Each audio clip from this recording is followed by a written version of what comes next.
What's the deal with everybody crying about the M4A1S nerf? Like, it's not even that much of a nerf. Like, see, look at that. It's not even that bad. You just gotta know how to aim. You just gotta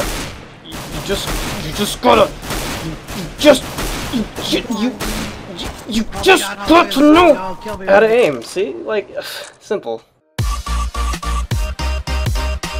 So, in the past week, Valve has put out some important updates that bring big changes to CSGO. Hitboxes are no longer an issue as they have been replaced with hit bubbles, new animations make models creepier than ever, weapon culling has been optimized with Portal technology, new spaghetti kits for CT defusal, and red rockets for all. But the issue I wanted to focus on today is with the new weapon changes included in these updates. No, not those. More specifically, I want to discuss the changes that broke the M4A1S. Oh god, I need to buy an A4! So, what exactly changed about the M4A1S to spark this kind of panic? Well, to be exact, the M4A1 had its price reduced and the cycle time and spread slightly increased. Apparently, the armor penetration was supposed to be decreased as well, but somehow the devs failed to properly apply it. Thank God. Anyhow, most of these A1 changes are rather unnoticeable, except for the huge reduction in rate of fire.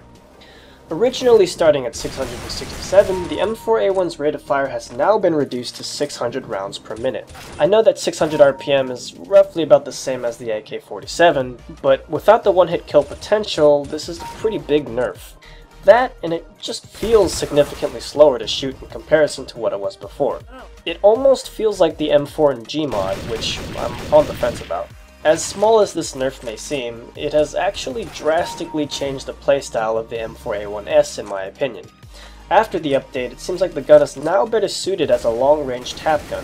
It's still really accurate, and combined with the lowered rate of fire, it's almost like shooting a scoped SG-553. Now, I'm not sure if it was the new hit bubbles, but it did seem like I was consistently hitting more headshots while tapping with the newly nerfed M4A1S. It could just be a placebo, but the slower rate of fire has definitely helped me with my ammo management and bullet efficiency. Of course, you can still spray with the gun, but the new rate of fire seems to change the spray pattern size and timing just enough to throw off proper compensation, which will definitely have to be relearned. That and the lowered rate of fire should make it worse for close quarters combat, as you'll most likely be outgunned by higher DPS weapons. Anyways, with the playstyle change and damage reduction, I can see why a lot of people dislike this new M4A1S. But I wouldn't say that the gun is completely ruined.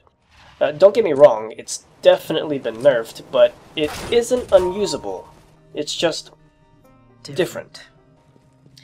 In addition, a lot of well-respected CSGO analysts are upset with the M4A1S nerf because they feel it's a step in the wrong direction, which I agree with to a certain extent. Instead of nerfing the M4A1S, I definitely agree that they should have buffed the M4A4 to better compete with both the pre-nerf A1S and the AK-47. However, I can't say that I absolutely hate the changes, as I like the fact that Valve tried to differentiate the two M4 playstyles. But then again, I do wish they would have done that by buffing the M4A4. So, most importantly, how does this affect the CSGO meta? Well, in the short term, of course the M4A1Ss will see a drastic drop in usage and popularity. It'll take time for people to relearn the A1's new weapon spread and timing, in addition to mastering its new playstyle.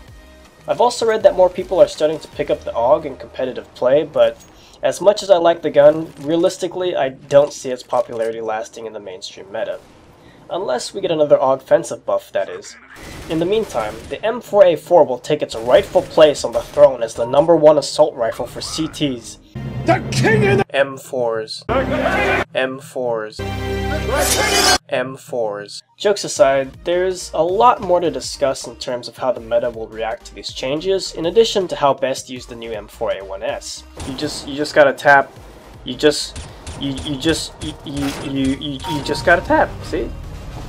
But I'm holding off on doing an in-depth breakdown because, as with most Valve weapon changes, there will probably be a couple more tweaks to the gun in the coming weeks. Anyhow, that's just a quick summary about my thoughts on the new M4A1S nerf. As one of the most popular guns in CSGO, I know you guys have thoughts about this weapon change.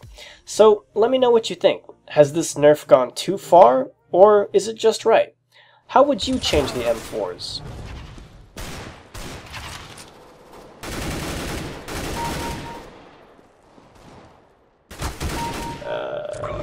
Okay.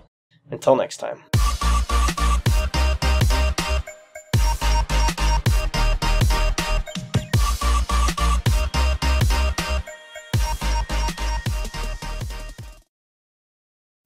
Now, sissy that wow.